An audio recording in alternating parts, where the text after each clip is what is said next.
अच्छा जी, आप लोगों के असाइनमेंट्स मेरे पास आ गए थे। मैंने कुछ के देखे हैं, कुछ के नहीं देख पाया हूँ और क्या नाम है, जिन लोगों ने नहीं अभी तक भेजे हैं, वो भी भेज दीजिएगा। और कुछ लोगों के मैंने असाइनमेंट्स देखे हैं, सीरियसली बहुत ज़बरदस्त असाइनमेंट्स हैं आप लोगों के, बहुत अच्छा काम किया हुआ है आप लोगों ने। और ये मतलब फर्स्ट, सेकंड क्लास के बाद अगर ऐसा असाइनमेंट बन रहा है, तो इंशाल्लाह आगे जाने के बाद और अच्छा काम हो सकता है आप लोगों का।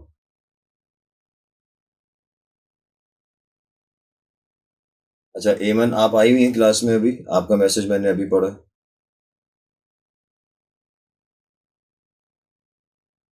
आई हुई हैं आप? ठीक है, जब आपको मौका लगे आप असाइनमेंट सबमिट करा दीजिएगा। असाइनमेंट सबमिट करा दीजिएगा। असल में देखिए, असाइनमेंट में के ऊपर मैं आप लोगों को इसलिए ज़्यादा बोलता हूँ क्योंकि एक तो ये आपको पॉलिश करेगा, आपकी स्किल्स को पॉलिश करेगा, आप ज़्यादा बेहतर तरीके से काम कर सकेंगे मार्केट में जाके।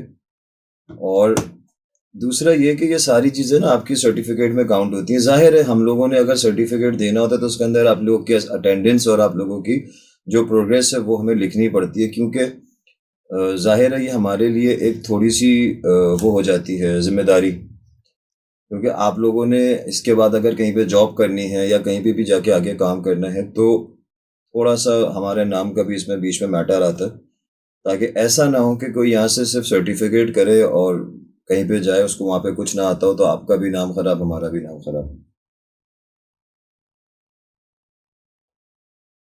और सबसे बड़ी बात ये है कि आप लोगों को असाइनमेंट करने से ज़्यादा चीज़ें ईज़िली सीखने को मिलती हैं, ना कि सिर्फ़ लेक्चर सुनने से। ठीक है, तो हमारा जो आज का टॉपिक है, वो इसी से सिमिलर है जो आप लोगों ने असाइनमेंट्स करे हैं। मुझे पहले ये बताएं कि अगर किसी को कोई असाइनमेंट में प्रॉब्लम आई है, तो वो बात कर सकता है, अपनी प्रॉब्लम के बारे में बात कर सकता है। चाहे वो मैसेज पे करनी हो या माइक ऑन करना हो, तो दोनों सूरतों में कर सकते हैं। अगर नहीं है तो रिप्लाई कर दें ताकि मैं फिर पॉइंट पे आऊँ।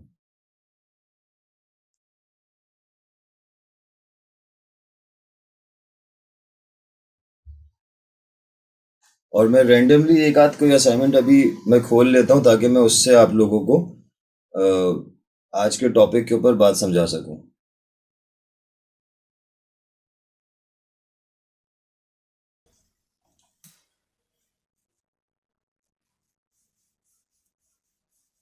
रीजन? किस चीज में इंचेस कम थे, मतलब किस तरीके से मेजरमेंट्स करी थी?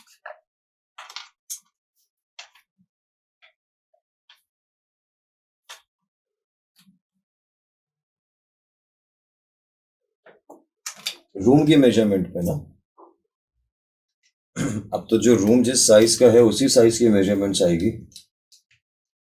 अब वो 12 नहीं है तो उसको क्या करेंगे?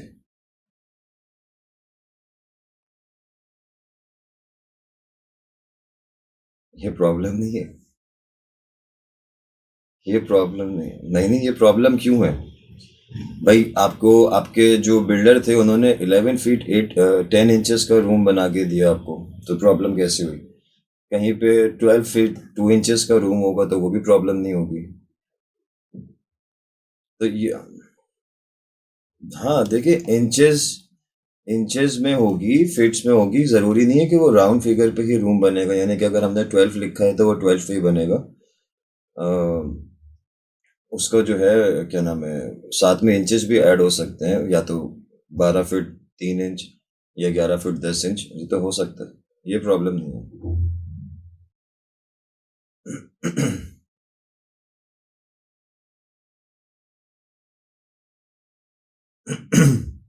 ठीक है। ठीक है रबी, आप भी कोशिश करिएगा कि असाइनमेंट्स को कंप्लीट करें।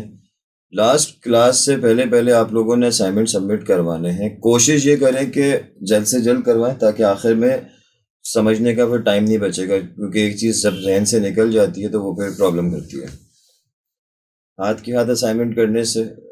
वालेकुम सलाम। मरियम। जी।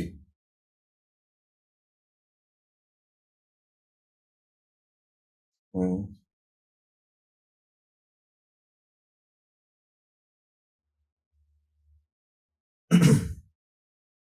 हुँ,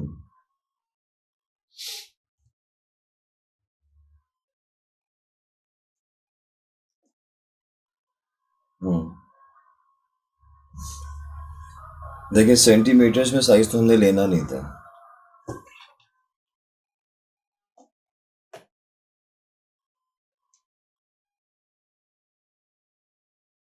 अच्छा। देखिए सबसे पहले तो स्केल हमें परचेज़ करना है या मेज़रमेंट टेप जिसको हम कहते हैं वो हमें परचेज़ करना है। सबसे पहली चीज़ तो ये ज़रूरी है, इसके बगैर हमारा काम नहीं बनता। स्केल जो हमारा छोटा वाला जो स्टील का या प्लास्टिक का स्केल होता है, वो तो हमारी ड्राइंग के लिए काम आएगा बट मेजरमेंट टेप हमें परचेज करना ज़रूरी है अगर हम अपने काम के अंदर परफेक्शन लाना चाहते हैं। तो सेंटीमीटर वाले स्केल के अंदर अगर हम काम करने की कोशिश करेंगे तो वो हमारा काम बनेगा नहीं उससे, क्योंकि हमें सेंटीमीटर पे काम करना ही नहीं है फ्यूचर में, हमें काम ही करना है फिट्स और इंचेस पे। तो हमारे पास वो वाला टेप होना चाहिए है जिसमें फिट और इंचेस मौजूद होते हैं, वो हर मेजरमेंट टेप के अंदर आपको मिलता है। उसमें मीटर्स होता है, फिट होता है और इंच होता है, एक ही उसके अंदर होता है। कैमरा ऑफ है लेकिन मेरी रिकॉर्डिंग ऑन है, अल्लाह करे उस रिकॉर्डिंग में कोई प्रॉब्लम ना आ रही हो। अब वो क्लास खत्म होने के बाद ही पता चलेगा। बहरहाल मैं स्केल दिखा रहा हूँ, मेजरमेंट टेप आप लोग को दिखा रहा हूँ, ये रिकॉर्डिंग जब आप लोग के पास आएगी तो आप लोग देख लीजिएगा। तो ये वाला जो हमारा मेजरमेंट टेप है ये हमारे पास होना बहुत ज़रूरी है। अब ये 5 मीटर्स वाला है, इसमें 3 मीटर्स भी आता है और इससे बड़ा भी आता है। तो कम से कम 5 मीटर्स वाला टेप हमारे पास होना बहुत ज़्यादा ज़रूरी है। ठीक है ना? तो मेजरमेंट टेप अगर हमारे पास होगा, इसमें फिट होगा, इसमें इंचेस होगा और इसमें मीटर होगा, तो ये आप लोगों को बहुत ज़्यादा बेहतर तरीके से गाइड करता है कि आपने किस तरह से साइजेस अपने लेने हैं, जो रूम आप डिज़ाइन कर रहे हो उसके। अच्छा, स्क्रीन हमने शेयर करी हुई थी, स्क्रीन में हमारे पास ये किसका असाइनमेंट है? असाइनमेंट के ऊपर नाम लिखा हुआ है महक बाबर।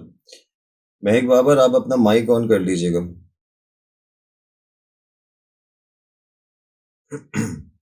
मैंने ऐसी रैंडम खोला है असाइनमेंट। वालेकुम सलाम। थोड़ा सा इसको डिफाइन करना है आपने। आपके पास से डिस्टॉर्शन बहुत है, डिस्टरबेंस बहुत है।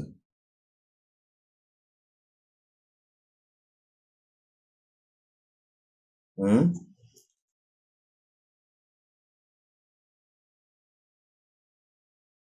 बोलिए बोलिए।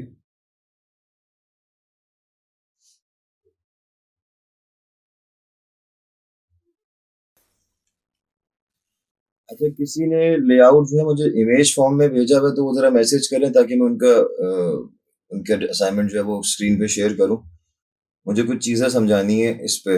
आज का जो हमारा टॉपिक है वो बेसिकली है यही, स्पेस प्लानिंग का टॉपिक है हमारा, जिस पे अभी हम बात करेंगे उसको स्पेस प्लानिंग कहते हैं। अभी आपने मैनुअल लेआउट बना लिया है और स्पेस प्लानिंग पे आज हम बात करेंगे। बुशरा का जेपैक पे है। ठीक है।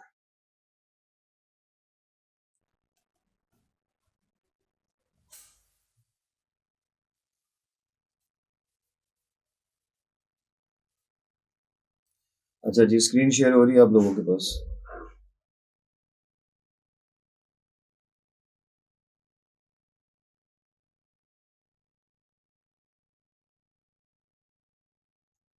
ठीक है,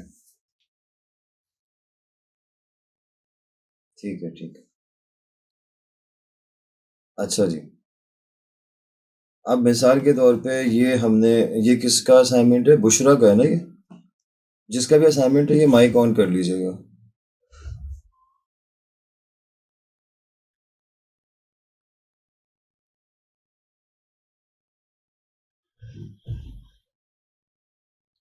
ठीक है, बुशरा ज़रा इसको डिफाइन करिएगा।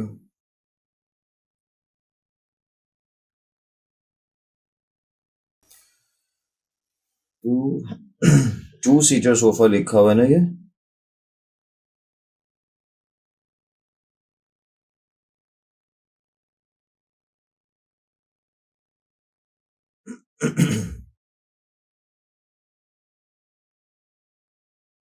हम्म। अच्छा, ये जो टू सीटर सोफे में साइज लिखा हुआ है, ये साइज आपने कहीं से देखा है?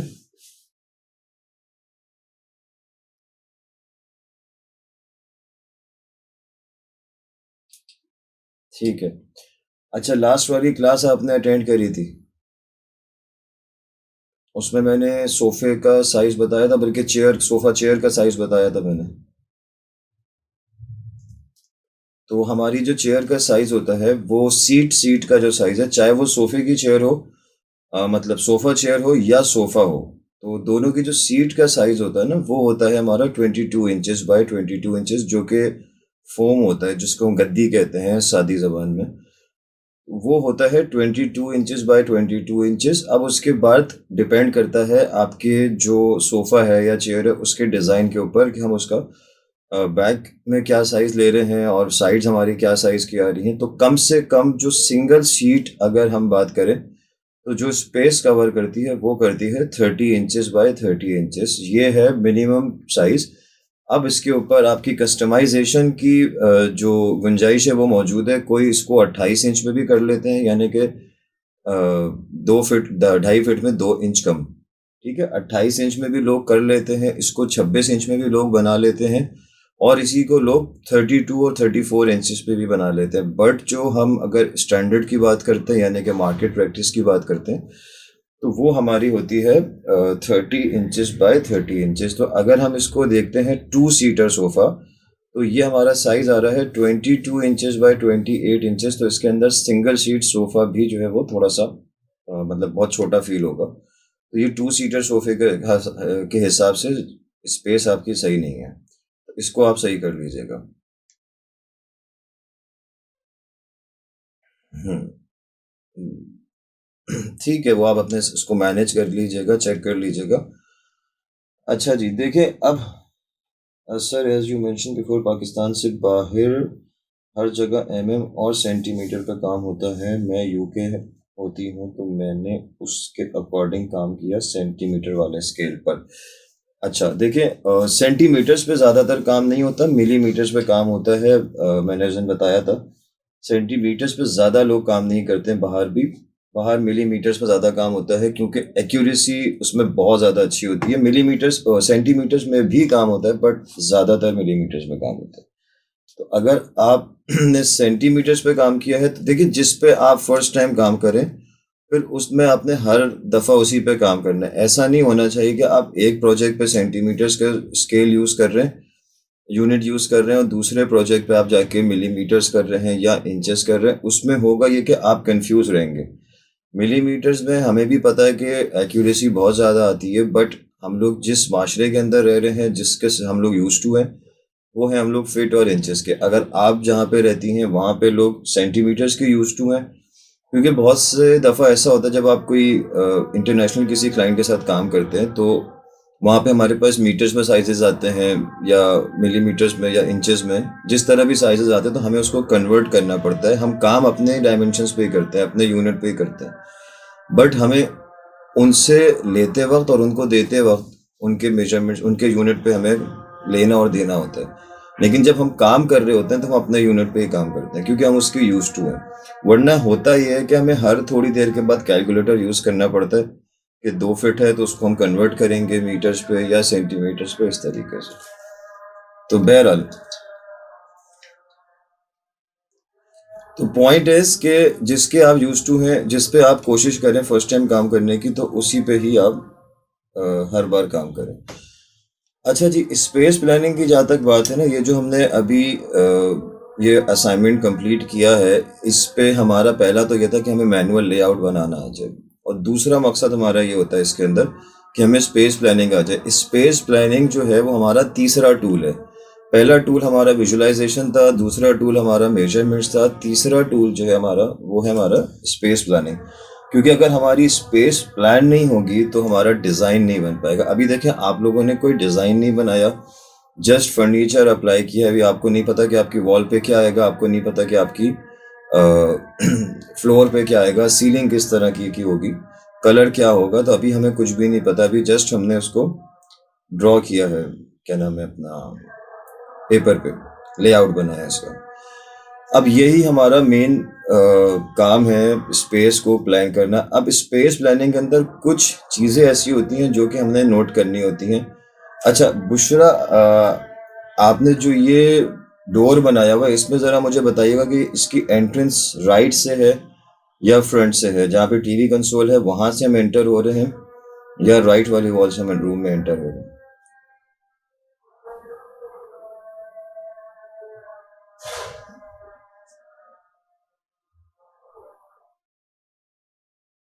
नहीं, हम एंटर किस वॉल से हो रहे हैं? टीवी वाली वॉल से हो रहे हैं?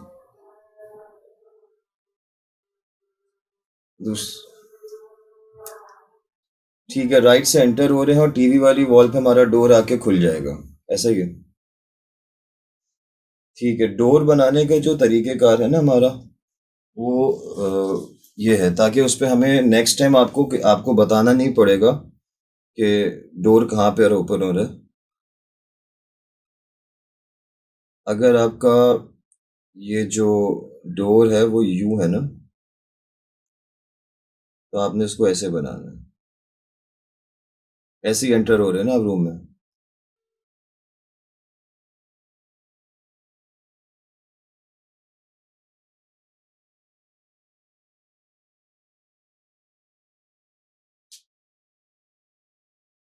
ये डोर आपका यहाँ पर आके ओपन हो रहा है ना, जहाँ पे मैंने मार्क किया है, और जहाँ पे मैंने एंटर का एरो बनाया वहीं से आप एंटर हो रहे हैं। ठीक है। अच्छा ईशल, आप क्या कह रही हैं? Sir can you please check mine. चले मैं करता हूँ। अच्छा जी, देखिए आपने करना यह है कि इसके अंदर जो चीज़ों को मद्देनज़र रखना है, जब भी आप स्पेस को प्लान करेंगे तो आपने, अगर हम बेडरूम की बात कर रहे हैं क्योंकि हमारा असाइनमेंट ज़्यादातर बेडरूम का था, तो बेडरूम में जब हम आप जिसका माइक ऑन है वो म्यूट कर लीजिएगा। बेडरूम में अगर हम बात करते हैं ना किसी भी चीज़ को प्लेस करने की, वो तो सबसे पहली चीज़ जो देखने की है बेडरूम में, कोई भी चीज़ को अप्लाई करने से पहले जो सबसे पहली चीज़ देखने की है तो वो हमारा है किबला रुख। हमने किबला रुख को देखना है सबसे पहले जाके, चाहे हम बेडरूम डिज़ाइन कर रहे हो चाहे हम वॉशरूम डिज़ाइन कर रहे हो, सबसे पहले जाके हमने किबला रुख को देखना है। किबला रुख देखने के बाद फिर हमारा फैसला होता है कि हमने यहाँ पे फर्नीचर किस तरीके से रखना है, और फर्नीचर में सबसे पहली चीज़ जो हमारे पास आती है प्लेस करने के लिए वो आता है बेड। उसके बाद फिर हमारी और चीज़ें आती हैं। देखिए सबसे पहले रूम के अंदर किसी भी रूम को हम डिज़ाइन करें, चाहे वो बेडरूम है, ड्राइंग रूम है, लिविंग रूम है, डाइनिंग एरिया है, किसी भी एरिया को अगर हम डिज़ाइन कर रहे हैं तो सबसे पहले उसके जो नेसेसिटीज़ है वो हमने अलग करनी होती हैं, और जो लग्जरी है, या हम उसको लग्जरी कहते हैं या हम उसको नीड कहते हैं, वो अलग करनी होती है। बेडरूम के अंदर नेसेसिटीज़ क्या है, लग्जरी और नीड क्या है? बेडरूम में बेड और बेड, ड्रेसिंग टेबल, और आपका bed, side table, dressing table और वार्डरोब, ये तीन चीज़ें आपकी नेसेसिटीज़ में आती हैं। लेकिन इसके अंदर जो इसके अंदर जो एक दूसरा ऑप्शन बनता है वो ये है कि मेरे पास रूम के अलावा वॉक इन क्लोजेट की जगह है, तो अपने बेडरूम के अंदर मैं वार्डरोब रखना पसंद नहीं करता, तो मैंने उसको अपने बेडरूम से बाहर कर दिया वॉक इन क्लोजेट बना के। दूसरा ऑप्शन ड्रेसिंग टेबल के अंदर भी ऐसे ही आता है कि मेरे पास अगर एक्स्ट्रा स्पेस है ड्रेसिंग टेबल के लिए, ड्रेसर एरिया मैंने बना दी और मेरा ड्रेसिंग वहाँ पे चला गया, तो मैंने अपने रूम से ड्रेसिंग टेबल भी हटा दी, एक नॉर्मल मैंने कोई लॉन्ग मिरर वगैरह लगा दिया, या अगर किसी को उसकी ज़रूरत भी नहीं है तो उसके बगैर भी काम चल जाता है। बट ये तीन चीज़ें आपकी नेसेसिटीज़ में आती हैं, आपका टीवी, आपका रग, आपका सेटी, सोफ़ा, कॉफ़ी चेयर, और ये सारी चीज़ें आपकी नेसेसिटीज़ में नहीं आती।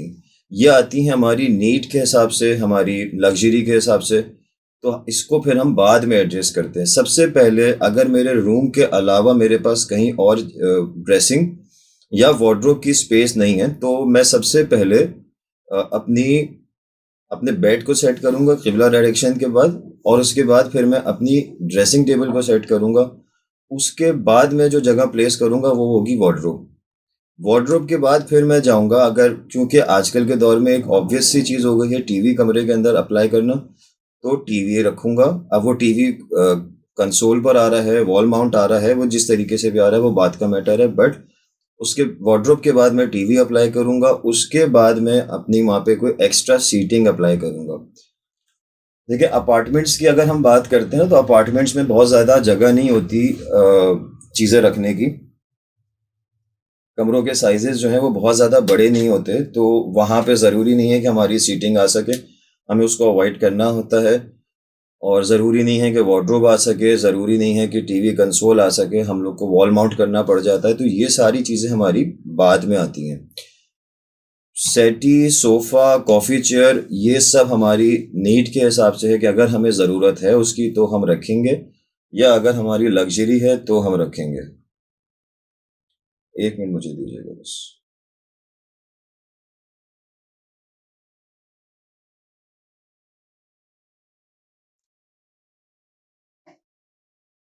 तो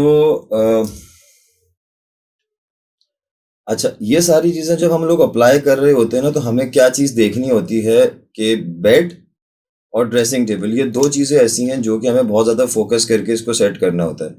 वो फ़ोकस क्या करना होता है, जहाँ पर हमारा डोर खुल रहा है, जब हम रूम के अंदर एंटर हो रहे हैं तो डायरेक्ट व्यू हमारा जो है वो बेड की तरफ ना जा रहा हो, और डायरेक्ट व्यू हमारा ड्रेसिंग टेबल के मिरर से रिफ्लेक्ट ना कर रहा हो।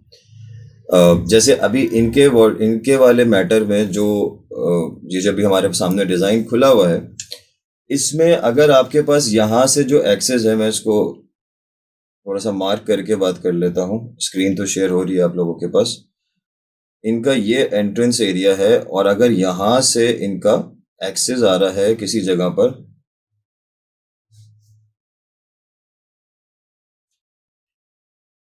ये बाहर वाला एरिया मुझे नहीं पता कि किस तरीके से है, बाहर सीटिंग है, बाहर कॉरिडोर है, बाहर बिल्कुल पैक एरिया है कि इनका यहाँ से बेड का डायरेक्शन नहीं बनता। अगरचे यहाँ से बाहर बैठने की कोई स्पेस है, या फिर कोई यहाँ से ऐसा गुजर है लोगों का कि ये डायरेक्ट जो है हमें बेड का व्यू दे रहा है, तो ये हमारे लिए सही चीज़ नहीं है। इसको हमें फिर अपने बेड को की प्लेसमेंट को चेंज करना पड़ता है।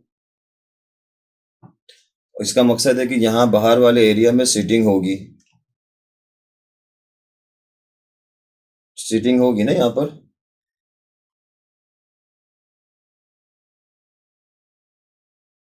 हम्म।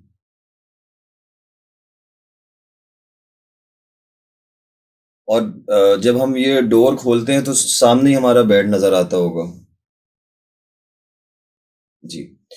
तो ये चीज मैं बताना चाह रहा हूँ कि ये होता है ड्रॉबैक हमारा, कि जब हम बेडरूम को डिजाइन कर रहे होते हैं तो बहुत सारे लोग इस चीज को इग्नोर कर लेते हैं। उसके बाद फिर वो लोग या तो कर्टन्स अप्लाई कर रहे होते हैं यहाँ डोर पे, जो कि बिल्कुल भी अच्छा नहीं लग रहा होता, या फिर और किसी तरीके से यहाँ पे कोई पार्टीशन या किसी टाइप की चीजें कर रहे होते हैं, या फिर वो परेशान होते हैं और बार बार अपने कमरे का दरवाजे को बंद रखते हैं। तो हमने कोई कुछ कह रहे हैं? माइक प्लीज म्यूट कर लिया करें। तो हमने जब भी रूम को डिजाइन करना है तो 2 चीजों को देखना है। अच्छा, आपके रूम में ड्रेसिंग टेबल नजर नहीं आ रही मुझे, cupboard, TV, centre table, 2 seater, wardrobe, wardrobe भी है। ये जरा माइक ऑन करिएगा।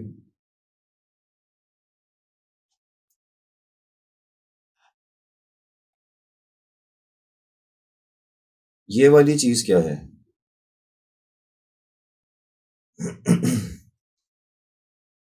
अच्छा, विंडो लिखा हुआ है ये। चले, हैरत है, आप ड्रेसिंग टेबल भूल गई, इसके बगैर तो गुजारा ही नहीं है। चले, अच्छा जी, चले, अभी हम अगर इस पे बात कर रहे हैं ना, तो हमारा यहाँ से बेड का व्यू आ रहा है डायरेक्ट, जो हमारे पास नहीं आना चाहिए है प्राइवेसी पॉइंट ऑफ व्यू से। और अगर इसी तरीके से मैं मिसाल के तौर पे बात करता हूँ कि यहाँ पे इन्होंने अगर ड्रेसिंग टेबल अप्लाई करी होती, तो ये भी तरीके का सही नहीं था, क्योंकि ये डायरेक्ट जाएगा व्यू बेड मिरर पे, और मिरर से रिफ्लेक्ट करेगा बेड, तो ये व्यू भी हमारा मुनासिब नहीं होता है। तो हमारी कोशिश ये होनी चाहिए कि डोर के सामने हमारे पास ना बेड का एक्सेस हो, ना हमारे पास ड्रेसिंग टेबल का मिरर का एक्सेस हो। ड्रेसिंग टेबल अगर मेरे पास यहाँ पे रखी हुई है, जो कि बिल्कुल डोर के सामने है, ठीक है, मैं एक मिसाल दे रहा हूँ, तो वो चलेगी, क्योंकि उसमें से आपको वो नज़र नहीं आ रहा, क्या कहते हैं, बेड बेड की रिफ्लेक्शन नहीं आ रही है। बट अगर मेरे पास से बेड की मिरर से रिफ्लेक्शन आ रही है तो फिर मेरे लिए इशू है, मुझे उसको चेंज करना पड़ेगा। सॉरी। अच्छा, ये बात हो रही है स्टैंडर्ड की। ये बात हो रही है स्टैंडर्ड की। अगर हम बात करें कि हमारे पास मजबूरी है, हमारे पास कोई और स्पेस नहीं है, तो फिर हम उसको गुजारा कर सकते हैं। लेकिन अगर हम स्टैंडर्ड के हिसाब से बात करते हैं कि भाई एक मेरा रूम जो है वो डिज़ाइनर रूम लगे, तो फिर मेरे लिए ये चीज़ करना ज़रूरी है।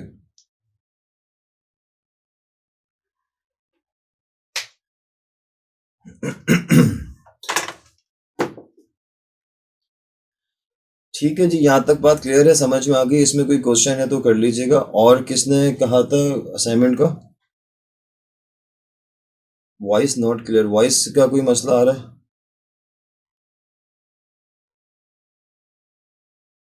ईशल।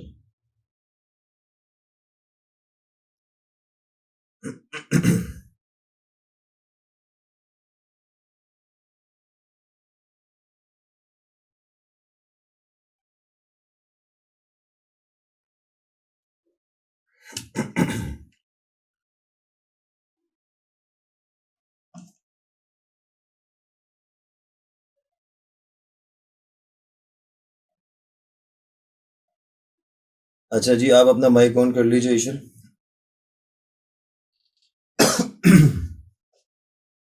वालेकुम सलाम। जी, थोड़ा सा डिफाइन करें।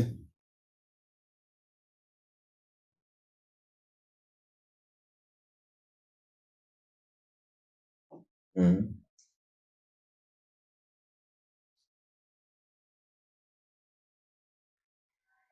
ठीक है। ठीक है।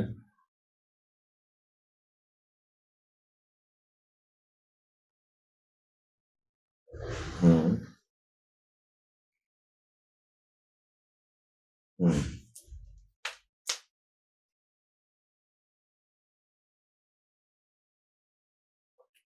ठीक है। अब देखिए। और वॉशरूम? ओके। अच्छा, आपने बताया कि ये आपका स्टडी आ गया। स्टडी के बराबर में आपने क्या बताया जिसमें सी लिखा हुआ है? बुक शेल्फ है ये बुक शेल्फ हो गया। ये क्या चीज़ है? साइड टेबल होगी। और ये?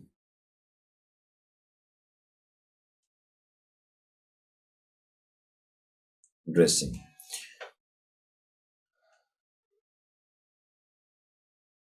ठीक है।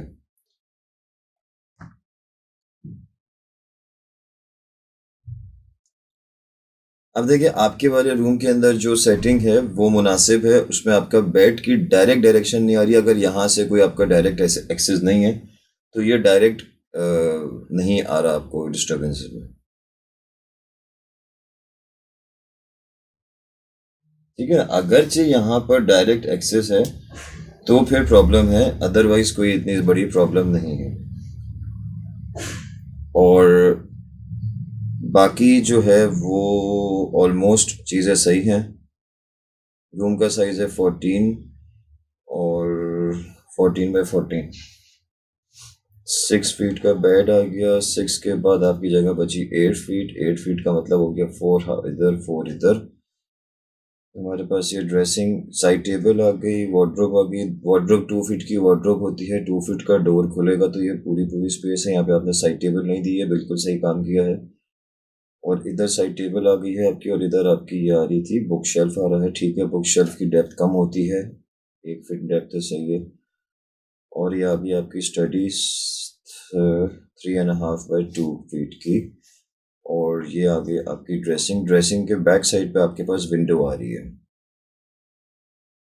विंडो के ड्रेसिंग के बैक साइड में विंडो थोड़ी सी डिस्टर्ब करती है, लेकिन अगर स्पेस नहीं है तो फिर चलती है। अच्छा, इधर भी, वरना मैं यही मशवरा देने वाला था कि आप इधर ड्रेसिंग करते हैं और उधर स्टडी करते हैं। ठीक है, सही है ये काम, मसला नहीं है इसमें, ओके है ये। अच्छा जी, अभी मैं सबके असाइनमेंट्स नहीं चेक कर रहा हूँ, मैं कोशिश करूँगा कि सबको बारी बारी बता दूँ कि उनके प्रॉब्लम में, उनके असाइनमेंट में क्या कोई प्रॉब्लम है कि नहीं है। Sir after issue can you please check my assignment. मैं इसमें चले चेक कर लेता हूँ। Bathroom door, bathroom, bedroom door, bedroom, bedroom chair, vanity, window. अच्छा, मैं अगर रीज़न पूछूं कि ये हमारा जो बेड है आपके वाले केस में फातिमा, तो ये बेड हमारा कॉर्नर में क्यों जा रहा है, साइड में क्यों जा रहा है, इसको सेंटराइज क्यों नहीं करा हमने? माइक ऑन कर सकती हैं आप? मैंने माइक आप लोग कुछ वो किया हुआ है, फ्री किया हुआ है। वालेकुम सलाम।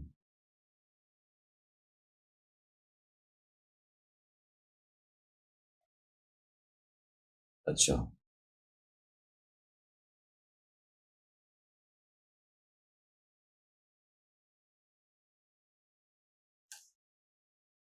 कौन से टेबल्स?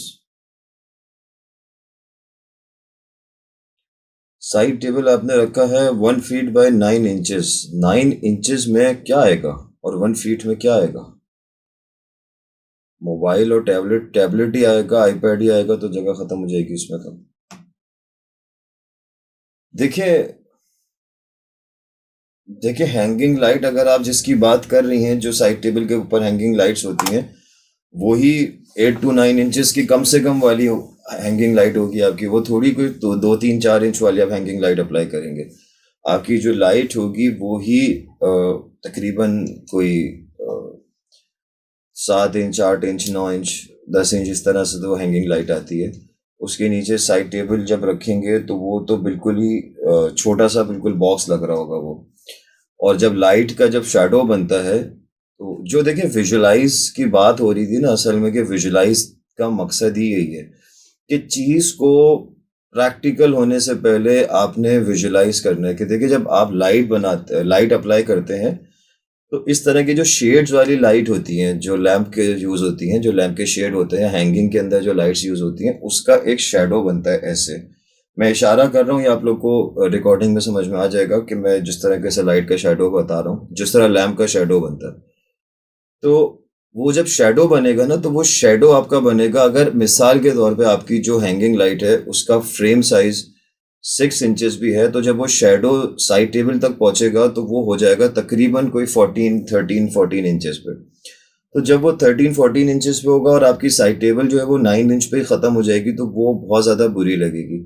असल पॉइंट जो आप लोगों के इन दो असाइनमेंट्स का था वो यही था कि पिक्चर को देखने से के बजाय हमें उसको अपने माइंड में इतना परफेक्ट तरीके से उसको विजुलाइज करना होता है कि आपका जब वो रिजल्ट फाइनल पे जाए, आप जब उसके ऊपर, चाहे आप उसको 3D पे काम कर रहे हैं, उस पर भी ज़ाहिर है मेहनत होती है, उसमें भी 3, 4 दिन, 5 दिन लग जाते हैं एक रूम के अंदर, या आप उसको मूड बोर्ड पे लेके जा रहे हैं, या आप उसको डायरेक्टली एग्जीक्यूट कर रहे हैं अपने रूम को। तो जब आप इन तीनों चीज़ों में से किसी भी चीज़ पे जाते हैं, तो उसमें आपका टाइम भी लगता है, इसमें आपके पैसे भी लगते हैं।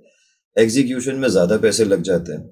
और एक बार अगर आपकी चीज़ बनकर आ जाती है, तो या तो आपके पास बहुत ज़्यादा पैसे होते हैं, तो आप उसको साइड में करते हैं और नया दोबारा से ऑर्डर कर देते हैं। और अगर आपके पास ज़्यादा पैसे नहीं होते, आप फजूल खर्च नहीं हैं, तो फिर आप बर्दाश्त करते हैं कि यार अब तो बन गई, अब नेक्स्ट टाइम जब हम अपना रूम डिज़ाइन करेंगे तो फिर देखेंगे कि हमें क्या करना है। तो उससे बचने के लिए विजुलाइजेशन हम लोग कोशिश करते हैं कि अपनी चीज़ को, विजुलाइजेशन को स्ट्रॉन्ग करें और ज़्यादा बेहतर तरीके से अपनी चीज़ को डिलीवर करें। तो मेरा मेरा मशवरा आपको ये होगा कि आप बजाय 2 साइड टेबल्स रखने के, आप बेशक 1 साइड टेबल रख लें, और आप जो विंडो है आपकी, वहाँ पे आप कर्टेन्स के बजाय आप ब्लाइंड्स अप्लाई कर दें। बट आप अपनी एक साइड टेबल जो रखें उसको अच्छे तरीके से प्रॉपर साइज पे रखें, क्योंकि देखें स्टैंडर्ड 22 इंचेस की विड्थ है साइड टेबल की, और जो डेप्थ है वो है 16 इंचेस की। लेकिन अगर हम 22 के बजाय 9 पे जाते हैं, तो वो बहुत ज़्यादा छोटी फील होगी। हम उसको बहुत छोटा भी करना चाहें ना तो हम उसको करते हैं, मतलब मैं बहुत छोटे साइड टेबल की बात कर रहा हूँ, उसको 16 इंचेस की विड्थ पे कर दें और डेप्थ आप उसको कर दें 14 और 13 इंचेस पे। अदरवाइज आपको साइड टेबल का फिर एसएच नीड नहीं होनी चाहिए। फिर आप यहाँ पे कोई ऐसी चीज़ अप्लाई कर लें जिससे आपका जो सामान रखने का प्रॉब्लम है वो सॉल्व हो जाए, विदाउट साइड टेबल काम कर लें या सिंगल साइड टेबल पे काम कर लें। तो बाकी आपका जो बेडरूम है वो उससे आपकी मेन अगर एक्सेस नहीं हो रहा है बेड का डायरेक्टली तो वो ठीक सेटिंग है। अगर बाहर की जगह से डायरेक्ट एक्सेस हो रहा है तो कोशिश करें कि बेड की प्लेसमेंट चेंज करें, क्योंकि रूम छोटा है, रूम के अंदर आप कोई बीच में और पार्टीशन क्रिएट नहीं कर सकते।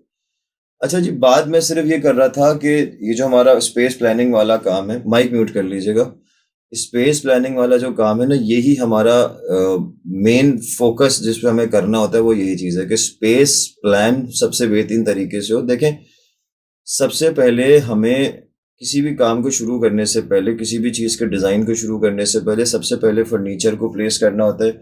या अगर जो यहाँ पे आर्किटेक्ट्स हैं जिनके पास आर्किटेक्चरल डिग्रीज हैं या कुछ एजुकेशन है उसकी, तो उनको भी ये बात का पता है कि बंगला बनाने से पहले, एक बेंगलो क्रिएट करने से पहले हमें उसका लेआउट बनाना होता है कि कमरों की प्लेसमेंट करनी होती है। सबसे पहले हम अपने रूम्स की प्लेसमेंट करते हैं कि रूम किधर आएगा, वॉशरूम किधर आएगा, वॉशरूम का, और जब हम वॉशरूम बना रहे होते हैं उसमें तो हमें ये देखना होता है कि इसका एग्जॉस्ट किधर जा रहा होगा, पाइपिंग कहाँ से आ रही होगी, इस वॉशरूम से इस वॉशरूम में पाइपिंग हमें कनेक्ट करने में प्रॉब्लम ना आ रही हो। तो ये सारी चीज़ें हम देखते हैं, मतलब हम नहीं देखते, ये बेसिकली आर्किटेक्ट का काम है। लेकिन मैं कहता हूँ कि इसकी भी नॉलेज आपके पास होनी चाहिए। मेरे पास इसकी कोई स्टडीज़ नहीं है, बट मैंने इसको इतना काम किया हुआ है कि मैंने काफ़ी हद तक जो है वो अपने रूम प्लॉट्स को डिज़ाइन किया हुआ है और उसको फिर आर्किटेक्ट के पास वो जाता है ताकि वो उसमें जो भी टेक्निकल प्रॉब्लम्स है वो आर्किटेक्ट देख ले, क्योंकि हमारे पास कॉलम्स की और बीम्स की स्टडी नहीं होती है इंटीरियर डिज़ाइनर के पास कि कितना एक कॉलम से दूसरे कॉलम का जो स्पैन होता है वो कितना बड़ा होना चाहिए। तो ये सारी स्टडीज़ एक इंटीरियर डिज़ाइनर के पास नहीं होती हैं, ये आर्किटेक्ट के पास और सिविल इंजीनियर के पास इसकी मालूमात होती है। लेकिन आपको कम से कम लेआउट बनाना आना चाहिए है। लेआउट का मतलब उसके बाद यही कि स्पेस प्लान करनी आनी चाहिए आपको, क्योंकि अगर आपकी स्पेस जो है वो अच्छे तरीके से प्लान हो जाएगी ना तो आपका जो जो भी मटेरियल है, जो भी आप उसके ऊपर फर्नीचर वगैरह अप्लाई कर रहे हो तो उसमें ब्यूटी ऑटोमेटिकली आ जाती है। ठीक है जी, तो ये हमारे बेडरूम का जो मामला था वो मैंने आप लोगों को अभी बता दिया है। बाकी जब हम किसी लिविंग एरिया की तरफ जाएंगे तो फिर मैं उसके बारे में बताऊंगा। और बेडरूम के अंदर एक चीज़ को आप लोगों ने फोकस करना है जब भी कोई चीज़ को डिज़ाइन करें, बेडरूम को या किसी के घर की डिज़ाइनिंग का काम भी अगर आपके पास आता है ओवरऑल, तो एक चीज़ का बहुत ज़्यादा ख्याल रखना है, ख़ासकर आजकल के टाइम में। वो ये है कि आपके पास एक ना एक वर्किंग स्पेस होनी चाहिए, ठीक है, जिसको हम कोई स्टडी टेबल कह लें उसको, या आप उसको कुछ भी नाम दे दें। वर्किंग स्पेस आपके पास होनी चाहिए, एक छोटी सी टेबल की गुंजाइश होनी चाहिए। जैसे यहाँ पे अभी एक और ने शेयर करी थी, ये इनके पास यहाँ पे एक वर्किंग स्पेस है 2x3.5 की। मैं कहता हूँ अगर आपको जगह की तंगी है कमरे के अंदर तो आप इसको 2 को 18 इंचेस भी कर सकते हैं और 3.5 को आप 3 फीट भी कर सकते हैं, 2 फीट भी कर सकते हैं। मेरे पास अपने पास घर पे मेरे पास जो स्टडी टेबल है, जो वर्किंग टेबल है जिसमें मैं आप लोगों के साथ क्लास भी कराता हूँ, वो मेरे पास है I guess 20 28 inches by 20 inches की। वो मैंने अपनी कस्टमाइज बनाई हुई है कि मुझे पता है कि मुझे क्या क्या चीज़ें रखनी है, लैपटॉप रखना है, ट्राईपॉड रखना है, या क्या क्या चीज़ें मुझे उसके ऊपर रखनी है। तो मैंने उसको अपने हिसाब से डिज़ाइन किया हुआ है। फिर अगर मैं काम नहीं कर रहा हूँ तो मुझे जिस जगह पे उस टेबल को रखना है तो वो एक कॉर्नर में आके तरीके से सेट हो जाए, वो फैली भी ना लगे। तो ये आप लोगों ने अपने रूम के हिसाब से अपनी टेबल को कस्टमाइज कर लेना होता है, ताकि आपकी जो वो है ना, क्या कहते हैं, क्योंकि आजकल के जो दौर है वो सारा का सारा उस पे है, ऑनलाइन पे। अभी आप लोग क्लासेस ले रहे हैं ऑनलाइन, कोविड के दिनों में बच्चों ने भी सारे घर पे क्लासेस ली हैं। फिर वर्क फ्रॉम होम, असल असल जो इस कोर्स का मकसद है मेरा वो ये है कि आप लोग वर्क फ्रॉम होम करें, क्योंकि देखिए जब लड़के बॉयज़ वगैरह ये कोर्स करते हैं ना, वो फील्ड में इजीली निकल जाते हैं। बट जब ख़वातीन ये कोर्स करती हैं तो वो हर किसी के लिए बहुत ज़्यादा इजी एक्सेस नहीं होता है मार्केट में जाना, या किसी के घर की तरफ से इश्यूज होते हैं, या किसी के और कोई इश्यूज हैं, तो वो इतना इजी नहीं है कि वो हर औरत घर से बाहर निकल के काम कर सके। तो आपके पास वर्क फ्रॉम होम की बहुत ज़्यादा ऑप्शंस मौजूद हैं। आपके पास ऑनलाइन पे जो फ्रीलांस वेबसाइट्स हैं उसके थ्रू आप लोग काम कर सकते हैं, चाहे वो 3D हो या मूड बोर्ड हो, इवन स्पेस प्लानिंग हो, इवन लेआउट्स हो। ये सारी चीज़ें आप अपने ऑनलाइन जो आपके फोरम्स हैं उनको यूज़ करते हुए आप लोग अपना काम कर सकते हैं। और करना पड़ेगा, जो इस वक्त हालात चल रहे हैं, जो मुल्क के कंडीशंस हैं, या जो आगे दौर आता जा रहा है, वो और ज़्यादा मुश्किल दौर आता जा रहा है, कि जिसमें हमें बहुत ज़्यादा अपनी इनकम जनरेट करने के लिए चीज़ों को करना पड़ेगा। तो मेरा जो अपना मकसद है इस कोर्स को कराने का, वो बेसिक यही है था, और आज भी यही है कि आप लोगों को इस हद तक अवेयर किया जाए कि घर पे बैठ के, मैं नहीं कहता कि आप लोग इससे कोई लाखों रुपए कमा लेंगे। मेरे किसी मार्केटिंग में, चाहे वो पेड कोर्स था या फ्री कोर्स था, कभी भी मार्केटिंग में ये बात नहीं लिखी हुई होती थी कि घर बैठ के पैसा कमाएं। जिस तरह माशाल्लाह हमारे यहाँ बहुत सारे टाइटल्स हम लोग देखते हैं यूट्यूब पे या फेसबुक वगैरह पे, कि घर बैठे और लाखों रुपए कमाएं या 35,000 रुपये महीना कमाएं। तो मैं ऐसा बिल्कुल भी कोई मंजर नहीं बेचता। अगर आपको उस कोर्स से 2,000 रुपये की इनकम भी हो जाती है, तो मैं ये समझूंगा कि भाई मेरा काम पूरा हो गया। अब उसके बाद आपका हेडिक है कि आप लोगों ने इससे कितना सीखा और कितना आगे अवेल किया।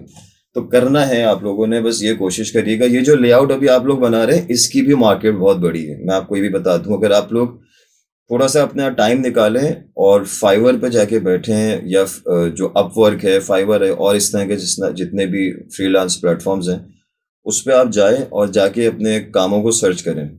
सिर्फ इंटीरियर डिजाइनिंग की बात नहीं कर रहा हूँ। आप लोग, इतने सारे जॉब्स हैं जो आप शायद डेली रूटीन पे करते होंगे। टाइपिंग करते हैं आप लोग, प्रूफ रीडिंग है, और कॉपी पेस्ट है। मतलब इस तरह के बहुत सारे ऑप्शंस हैं, बहुत सारे काम हैं फ्रीलांस में, कि आप इजीली घर पे बैठ के एक अच्छी इनकम जनरेट कर सकते हैं। अच्छी इनकम से मेरी मुराद ये होती है कि आप लोग अगर, जो आप लोगों के खर्चे हैं, वो आप लोग अपने खर्चे खुद उठा सकते हैं। आप लोग को घर से पैसे लेना नहीं पड़ेगा, ये गारंटी है। कोई लाखों रुपए का मंजन नहीं है।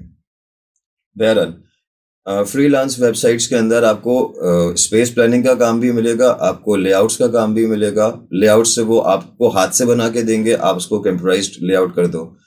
आपको वो 3D डिजाइनिंग के काम भी मिलेंगे, आपको मूड बोर्ड के काम भी मिलेंगे, भरे पड़े हुए। और हम लोग इतना ज़्यादा ऑनलाइन पे काम नहीं करते जितना हमारे पड़ोसी मुल्क जो हैं दोनों, बांग्लादेश हो या इंडिया हो, उन लोगों के पास तो बहुत लोग हैं, क्योंकि आबादी का भी फ़र्क है। खैर, तो मगर वहाँ पे बहुत बड़ी मार्केट है उनकी, वो लोग बहुत काम कर रहे हैं, हम लोग इतना नहीं कर रहे हैं। अफसोस है इस बात का। बहरहाल, तो ये आप लोग ने करना है। अच्छा, स्पेस प्लानिंग में आप लोगों ने, जो मैंने बताया कि दो चीज़ें मद्देनज़र रखनी है। नंबर एक, मेरी क्लास एक तरफ से डिस्कनेक्ट हो गई है।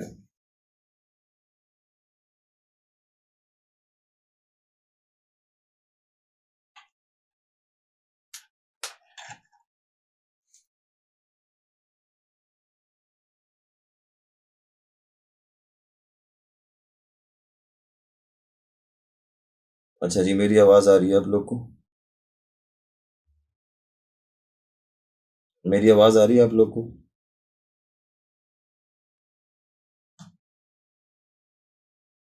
ओके। तो आप लोगों ने जो जिस चीज़ को मद्देनज़र रखना है ना सबसे ज़्यादा स्पेस प्लानिंग पे, वो यही रखना है। सबसे पहली चीज़, मुझे नहीं पता कि कितने लोगों ने अभी जो रूम डिज़ाइन करा है, जो लेआउट बनाया, उसमें कितने लोगों ने किबला रुख, किबला डायरेक्शन देखी होगी। अगर नहीं देखी है किबला डायरेक्शन, तो रिक्वेस्ट ये है कि दोबारा से आप लोगों ने बनाना है इसको। और अगर देखी है तो बहुत अच्छी बात है, उसके हिसाब से अगर आप लोगों ने इसको डिज़ाइन किया है। सबसे पहली चीज़ किबला डायरेक्शन देखनी है। उसके बाद आपने अपने बेड का व्यू देखना है कि डायरेक्ट एक्सेस ना हो रहा हो रूम से, डायरेक्टली उसका मतलब उसकी प्राइवेसी डिस्टर्ब ना हो रही हो, वो चीज़ देखनी है। और वर्किंग स्पेस ज़रूर बनाएं, अगरचे आपको नीड है। बेडरूम में अगर आपके पास गुंजाइश नहीं है, आप घर के किसी भी एक कोने में, पॉइंट इस के घर के किसी ऐसे जगह पे आपने बेडरूम वर्किंग स्पेस बनानी है। ठीक। घर के ऐसे हिस्से में आपने वर्किंग स्पेस बनानी है जहाँ पे आपकी डिस्टरबेंस कम से कम हो। देखिए ऑनलाइन क्लासेस का सबसे बड़ा इशू हमारे यहाँ ये है कि हमारे यहाँ पीछे अगर हम किसी का, मैं यहाँ पे सबके माइक को लॉक करके रखता हूँ अमूमन, लेकिन जब क्लास में मुझे ज़्यादा इंटरेक्शन करनी होती तो फिर मैं माइक को ईजी कर देता हूँ क्योंकि मैंने स्क्रीन शेयर करी होती है, मैं बार बार उसकी तरफ नहीं जा पा रहा होता। माइक को लॉक करने का रीज़न यही होता है कि अगर किसी का माइक खुला हुआ है तो पीछे से कोई टीन डब्बे वाला आ रहा है, किसी के पास बच्चे रो रहे हैं, किसी का कोई और मसला है, पीछे से गाड़ियों के हॉर्न की आवाज़ें आ रही हैं, तो उससे क्या होता है कि बाकी जो 10 20 50 लोग बैठे हुए हैं उनके साथ डिस्टर्बेंस आना शुरू हो जाती है। तो जब भी आप क्या लिखा हुआ है, किसकी वीडियो डिस्कनेक्ट हो रही है? मेरी वीडियो तो आ ही नहीं रही। हमने तो आज वीडियो के ऊपर ज़्यादा फोकस ही नहीं किया, बंद पड़ी हुई वीडियो।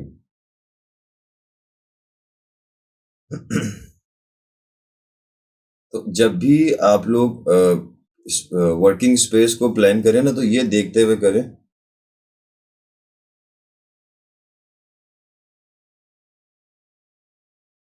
ठीक है, बहुत अच्छी बात है।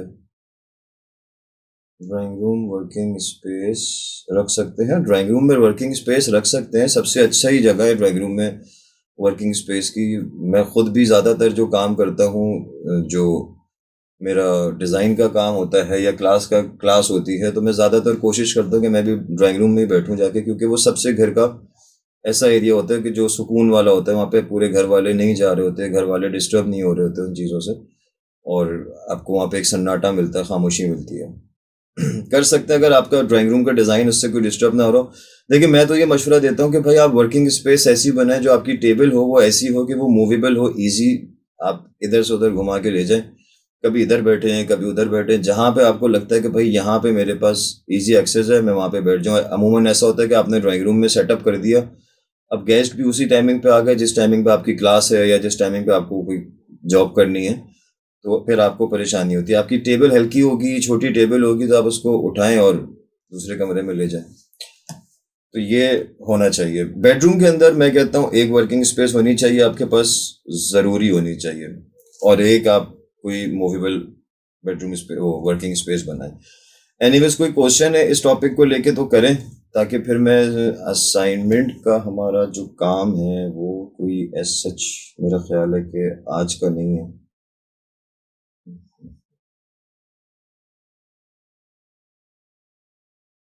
असाइनमेंट मेरा ख्याल है कि अभी पुराने वाले को ही आप लोग ज़रा रिव्यू करें।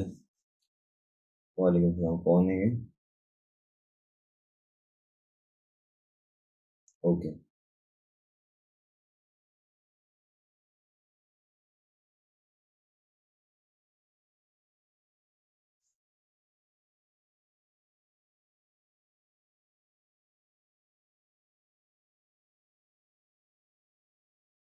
यही तो सबसे बड़ा मिशन है। मैंने अभी रिसेंटली हम्म, मैंने अभी रिसेंटली बहुत सारे सर मैंने अभी बहुत सारे जो अभी रिसेंटली काम किए हैं उसमें ज़्यादातर में यही प्रॉब्लम आई है कि इतने महंगे महंगे प्रोजेक्ट हैं। मतलब अगर मैं यहाँ कराची की बात करूँ तो 4 4 5 5 करोड़ रुपए के वो अपार्टमेंट्स हैं, बट प्लानिंग नहीं है उसके अंदर। आपको बेड की प्रॉब्लम, बल्कि एक प्रोजेक्ट ऐसा था जिसपे हमें मतलब बड़ा अफसोस हुआ था जाके, कि उसमें मेरे ख्याल है 18 फ्लोर थे और 16 फ्लोर थे आई गेस, और 2 टावर्स थे उस बिल्डिंग के, और उन दोनों टावर्स में 2 वॉशरूम्स ऐसे थे जिसका जो कमोड फिक्स हुआ था वो किबला डायरेक्शन की तरफ था। अब हमने जिस घर पे काम करने गए थे, तो वो जो क्लाइंट था वो इन चीज़ों का समझ बूझ रखता था, तो उसने तो हमसे कह दिया कि भाई ये कमोड आप मूव कर दो यहाँ से, या रोटेट कर दो, जो जो भी यहाँ पे ऑप्शन बन सकता है। अदरवाइज बहुत सारे लोगों ने नहीं किया होगा, बहुत सारे लोग इसकी नॉलेज नहीं रखते, तो वो सारा का सारा जो गुनाह है वो जा रहा होगा उस बेचारे बिल्डर के सर पे। अब उस बिल्डर ने उस टाइम पे नोट नहीं किया, या क्या जो भी रीज़न था, तो ये मसले मसाइल होते हैं। इसी का ही काम देखिए, हमें अगर कोई काम देता है ना, चाहे हम डिज़ाइन कर रहे हैं चाहे हम एग्जीक्यूट कर रहे हैं, हमें काम देने का क्लाइंट के 2 3 रीज़न्स हैं। सबसे पहला रीज़न ये है कि क्लाइंट डायरेक्ट वेंडर डीलिंग से बचता है थोड़ा-सा ना। क्योंकि वेंडर्स को डील करना सबसे ज़्यादा मुश्किल काम है। आप क्लाइंट को डील कर लोगे एक वक़्त, लेकिन आपको वेंडर को डील करना में बहुत प्रॉब्लम्स आती हैं। तो क्लाइंट ये चाहता है कि भाई मैं बस एक शख्स से डील करूं, मैं पूरे जहां से आके डील ना करूं, हर फील्ड का अलग अलग कारीगर होगा और हर बंदे से मुझे डील करनी होगी, तो वो चाहता है कि वो आपको काम दे। एक रीज़न ये हो गया। दूसरा रीज़न हो जाता है फिनिशिंग का, क्योंकि जो डायरेक्ट वेंडर फिनिश देता है उसकी फिनिश से ज़्यादा बेहतर फिनिश आपकी होती है, क्योंकि आपने आगे काम लेना होता है, आपके पास एक लालच होती है कि मुझे आगे इससे काम मिलेगा, तो आप थोड़ा सा उसके ऊपर फोकस करते हो अपनी फिनिशिंग के ऊपर। तीसरा रीज़न ये होता है कि वो अभी मैंने एक प्रोजेक्ट किया था तो उसको बहुत कुछ मालूमात थी, उस क्लाइंट को सब कुछ ठीक था, एग्जीक्यूशन भी उसने खुद करवानी थी, बट उसने मुझे सिर्फ और सिर्फ स्पेस प्लान करने के लिए अपना काम दिया था कि मुझे इस छोटे से एरिया के अंदर, ऑफिस का स्पेस था वो, ऑफिस प्रोजेक्ट था वो, इस छोटे से एरिया के अंदर मुझे ये मेरी ख्वाहिशात हैं, इसको मुझे पूरा करना है कि मैं किस तरह कर सकता हूँ। तो वो होता है आपके लिए चैलेंज, और उसी वजह से ही आपको काम मिलता है। अगर आप उसके ऊपर पूरा उतर जाते हैं तो वो फिर क्लाइंट आपसे आपका हो जाता है, वो फिर और कहीं नहीं जाएगा। तो यही चैलेंजेस हैं जो आप लोग अभी इस क्लास में सीख रहे हैं, उसमें यही कोशिश है सिखाने की कि आप लोग इन चैलेंजेस से फाइट करना सीख जाएं। कि जहाँ पे रूम छोटा है, जहाँ पे डायरेक्शन का मसला है, तो आपने वहाँ पे देखिए, किबला डायरेक्शन पे तो नो कॉम्प्रोमाइज है ना, वहाँ पे तो एक रेड कलर की काटी लगानी है हमने कि किबला डायरेक्शन पे हम कॉम्प्रोमाइज कर ही नहीं सकते, क्योंकि हमारी पहली क्लास में एक बात थी कि हमारी जो डिजाइनिंग होती है वो प्रैक्टिकल बेस्ड होती है। हम जब काम करने शुरू करते हैं तो हमारी डिजाइनिंग बाद में शुरू, देखिए अभी आप लोगों ने काम जितना अभी तक किया है इन 2-3 क्लासेस में, आप लोगों ने अभी तक डिजाइन की तरफ नहीं गए, आप लोग को नहीं पता कि आप लोग अभी जो डिजाइन कर रहे हैं उसकी थीम क्या होगी, अभी आप लोग को कलर्स के बारे में, इन सब चीजों के बारे में कुछ भी नहीं पता है, अभी जस्ट आप लोग ने काम शुरू किया। लेकिन इस काम शुरू के होने तक आज तीसरी क्लास है, तो अभी तक आप लोग सिर्फ और सिर्फ प्रैक्टिकल जो चीजें हैं वो समझ रहे हैं, डिजाइनिंग कॉन्सेप्ट को नहीं समझ रहे। डिजाइनिंग कॉन्सेप्ट बेसिकली समझने की चीज भी नहीं है, डिजाइनिंग कॉन्सेप्ट कोई चीज ही नहीं है। मैं अगर उसको बात करूं, मेरे हिसाब से बहुत सारे लोग इससे डिसएग्री करेंगे, बट डिजाइनिंग कॉन्सेप्ट कोई चीज नहीं है। अगर आपने बेस को समझ लिया, आपने प्रैक्टिकल चीजें समझ ली, तो डिजाइनिंग कॉन्सेप्ट तो इंसान के अंदर से आते हैं। ये तो आपका अपने अंदर के जो ख्यालात हैं वो निकलते हैं बाहर। अब वो आपकी ख्यालात जो हैं वो दो तरीके से आते हैं। आपकी क्या नाम है, कुछ चीज़ें गॉड गिफ्टेड होती हैं ऑटोमेटिकली आपके माइंड में ही, और आपने लाके उसको कॉपी के ऊपर या कंप्यूटर के ऊपर छाप दिया और उसके बाद आपने उसको एग्जीक्यूट करवा दिया। कुछ चीज़ें आप वॉच करते हो, आप लोग कहीं पे भी जा रहे हो, आप लोग वॉच करते हो, किसी के घर पे गए हो, किसी मॉल में गए हो, किसी रेस्टोरेंट में गए हो, किसी ऑफिस में गए हो, तो आप लोग चीज़ें ऑब्जर्व कर रहे हो। अब उसमें आप लोगों को कुछ चीज़ें अच्छी लगती हैं, वो आपके माइंड में फिक्स हो जाती हैं, इनर माइंड में कहीं ना कहीं जाके आपकी वो चीज़ें फिक्स हो जाती हैं। तो वो जब आप डिज़ाइन बनाने बैठते हो तो आपकी वो चीज़ें ऑटोमेटिकली निकल कर आ रही होती हैं। तो ये है डिज़ाइनिंग कॉन्सेप्ट बेसिकली। बाकी मैं, अगर कोई मुझे ये बोले कि जी मेरा ये डिज़ाइन 100% मेरी पसंद का है, तो वो 90% गलत बात होती है। हमारा कोई भी डिज़ाइन हमारी 100% हमारी नहीं होती। बहुत कम डिज़ाइन ऐसे होते हैं जो कि 100% आपने कहीं से छापे बगैर दिए होते हैं। मैं नहीं कह रहा कि हर बंदा गूगल करके डिज़ाइन को बनाता है, बट कहीं ना कहीं हमने कभी ना कभी वो चीज़ें देखी हुई होती हैं किसी ना किसी जगह पर। आप कहीं पाकिस्तान से बाहर जाते हो या अपने शहर से बाहर जाते हो, जब आप विजिट्स करते हो तो बहुत सारी चीज़ें हम लोग उसमें से देखते हैं, और वो जाके हमारे इनर माइंड में ही सेव हो रही थी। मैं ये बातें इसलिए कर रहा हूँ कि थोड़ा बहुत मैंने माइंड साइंसेस को पढ़ा हुआ है, मैं माइंड साइंसेस का स्टूडेंट रहा हूँ, तो मैंने इन चीज़ों को थोड़ा सा पढ़ा हुआ है। मैं इसलिए वो चीज़ बता रहा हूँ जो मेरे साथ, मैं अपने साथ फेस करता हूँ।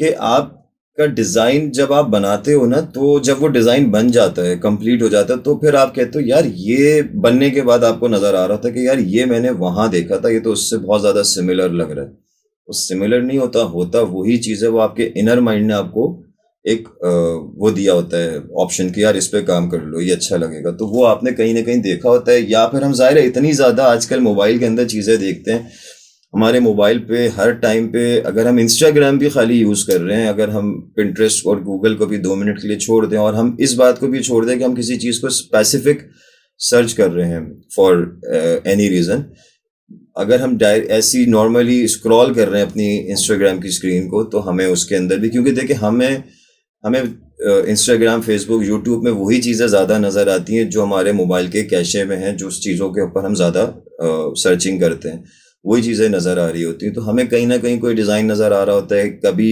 मेरे साथ जो होता है, मैं अगर स्क्रॉल कर रहा हूँ, मुझे किसी का कोई डिज़ाइन अच्छा लगा, मैंने उसको सेव का बटन दबाया और रख लिया। अब मुझे नहीं पता कि मैंने उस सेव के बटन को खोलना कब है और इस डिज़ाइन को मैंने किसी जगह पे अप्लाई करना है नहीं करना, ऐसा नहीं होता। बट वो अच्छे लगी चीज़ तो यार ये कभी ना कभी मेरे काम आएगी। और हर डिज़ाइनर के अंदर एक चीज़ अगर आप लोग नोट करेंगे कि आपको डिज़ाइनर का डिज़ाइन देख के पता चलता है कि ये इस बंदे ने डिज़ाइन बनाया हुआ है, क्योंकि उसके अंदर एक चीज़ ऐसी होती है कि वो उसके हर डिज़ाइन में नज़र आ रही होती है। कुछ भी, कोई भी ऐसी चीज़, जैसे कि पाकिस्तान के सबसे बड़े आर्किटेक्ट जिनका शुमार होता है अरशद शाहिद अब्दुल्ला, जो एक स्टूडेंट होता है, वो उनके पास इंटर्नशिप करने के लिए, मतलब हम अपने टाइम की बात करें तो हम लोग तड़पते थे कि भाई उनके यहाँ हमें जॉब मिल जाए या इंटर्नशिप मिल जाए, हमें सीखने को बहुत कुछ मिलेगा। तो उनके डिज़ाइन में अगर हम जाते हैं तो वहाँ पर आप देखें उनकी एक वुड की प्लैंक्स चल रहे होते हैं, बार्स चल रहे होते हैं। चाहे आप हैबिट को विजिट करें, चाहे आप डंकिन डोनट्स को विजिट करें, आप डेल फ्रायो को विजिट करें, आप डॉल्मिन मॉल पे विजिट करें, आप फोरम पे विजिट करें, आप पार्क टावर्स पे विजिट करें, इस तरह के बहुत सारे, आईजीआई एक इंश्योरेंस कंपनी है फोरम के ऊपर, इन जगहों पे उनके काम हुए हुए हैं। पार्क टावर्स का मुझे शायद कंफर्म नहीं है, बट फोरम तो उनका है और डॉल्मिन मॉल भी उन्हीं का डिज़ाइन है, हैबिट वगैरह ये सारी चीज़ें तो हैं ही उन्हीं की डिज़ाइन। तो अगर आप इन चीज़ों को देखेंगे जाके तो वहाँ पे आपको दो चीज़ें बहुत ज़्यादा नज़र आएंगी। इन सारी जगहों पे दो चीज़ें कॉमन नज़र आएंगी। एक वुड बार्स उनकी सीलिंग पे चल रहे होंगे या वॉल पे चल रहे होंगे, और एक सीमेंटेड वॉल्स। ये दो चीज़ें उनकी तकरीबन डिज़ाइंस में नज़र आएंगी। अब वो वीडियो को पता चल गया है कि हमारी क्लास एंड होने वाली है, तो वो आ गई है खुद से, मैंने कुछ नहीं किया उसके साथ। तो ये चीज़ अगर आप जो कराची से हैं या खैर कराची से बाहर भी ये सारी चीज़ें हैं इस टाइप की, जो डेल फ्रायो वगैरह मेरे ख्याल है कराची से बाहर भी है, तो आप देखें तो वहाँ पे ये चीज़ें आपको सिमिलर नज़र आएंगी। तो हर डिज़ाइनर की कुछ ना कुछ एक ऐसी पॉइंट होता है जो उसकी सब जगहों पर नज़र आ रहा होता है। एनीवेज, तो हमने कोशिश ये करनी है कि हम अपने डिज़ाइन के अंदर ना डिटेलिंग लाएं। असल चीज़ डिटेलिंग है। आपकी डिटेलिंग अच्छी होगी तो डिज़ाइनिंग ऑटोमेटिकली आपकी स्ट्रांग होना शुरू हो जाएगी। देखिए कलर कॉम्बिनेशन और थीम्स ये आपके ऊपर नहीं होती, आपके ऊपर इन अ सेंस कि जब आप अपने किसी क्लाइंट के साथ में काम कर रहे होते हैं ना, तो वो आपकी क्लाइंट की पसंद को देखते हुए हम उस चीज़ों को सेलेक्ट कर रहे होते हैं, चाहे वो कलर स्कीमिंग हो या वो क्या कहते हैं थीम्स की सिलेक्शन हो। ये चीज़ें जो हैं हम क्लाइंट की मर्जी के हिसाब से या उसके मशवरे के साथ में हम उसको सेलेक्ट करते हैं, कलर्स भी और क्या नाम है, सॉरी क्या कह रहा था मैं, कलर्स एंड थीम्स। सर किबला डायरेक्शन से किया है एक वॉशरूम के लिए है, कहीं वॉशरूम ऐसा होता है कि किबला बैक साइड पे हो तो क्या ये सही है? अच्छा, देखिए अगर मैं बात करूं कि बैक साइड पे हो या फ्रंट पे हो तो ये दोनों चीज़ें मना है। प्रॉपर अगर हम इसके ऊपर जाते हैं ना, तो जो हजरात हैं जो मतलब इल्म रखते हैं इन चीज़ों का, तो वो मना करते हैं कि बिल्कुल बैक और बिल्कुल फ्रंट नहीं होना चाहिए। क्रॉस हो तो नो प्रॉब्लम। किबला डायरेक्शन तो आपके पास इजी एक्सेस है, हर मोबाइल के अंदर एप्लीकेशंस मौजूद हैं, हर मोबाइल के अंदर है।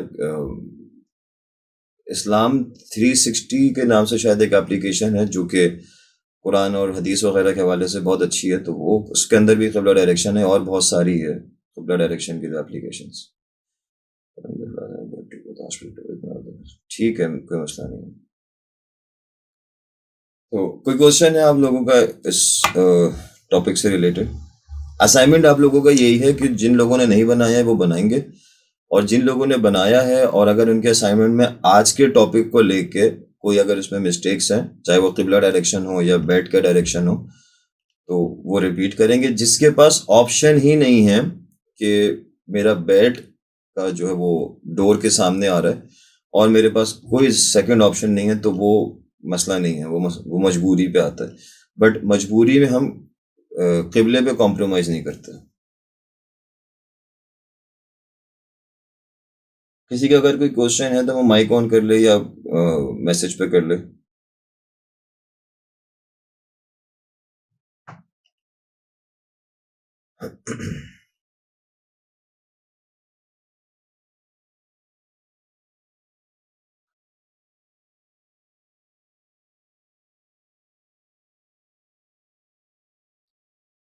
किबला डायरेक्शन के लिए वॉशरूम रिन्यू करवाना पड़ेगा। अगर उसमें प्रॉब्लम है तो करवाना चाहिए है। पूरा वॉशरूम नहीं करवा सकते तो एटलीस्ट जो भी कमोड है या पाकिस्तानी है तो उसकी उसकी थोड़ा सा एंगल चेंज कर लें, उसको रोटेट कर लें ताकि गुना सर पे ना आए।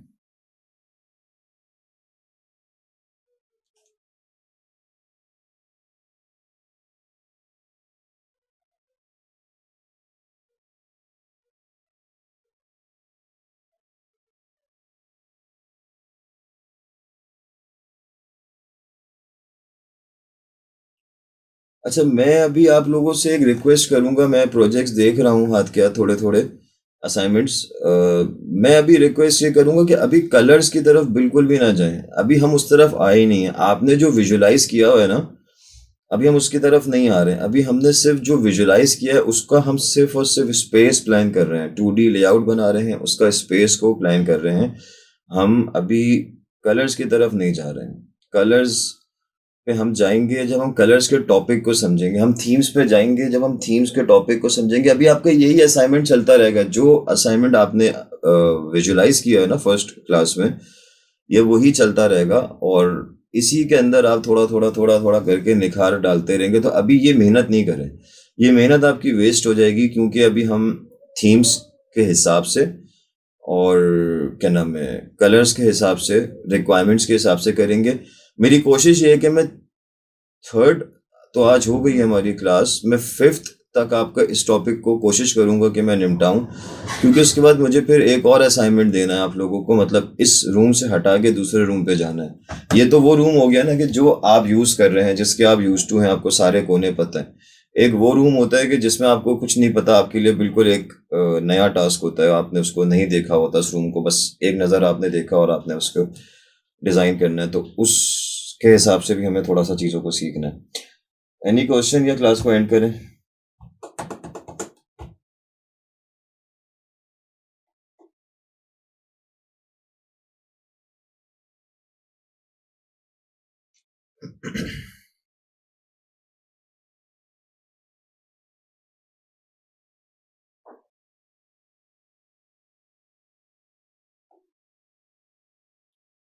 चलें जी, मेरे ख्याल है कोई क्वेश्चन नहीं है, तो हम इसको एंड करते हैं। इंशाल्लाह परसों मुलाकात होती है, तकरीबन टाइमिंग सेम होंगे और असाइनमेंट्स को अपने कंप्लीट कर लीजिएगा। ठीक है जी, थैंक यू, अल्लाह हाफिज़।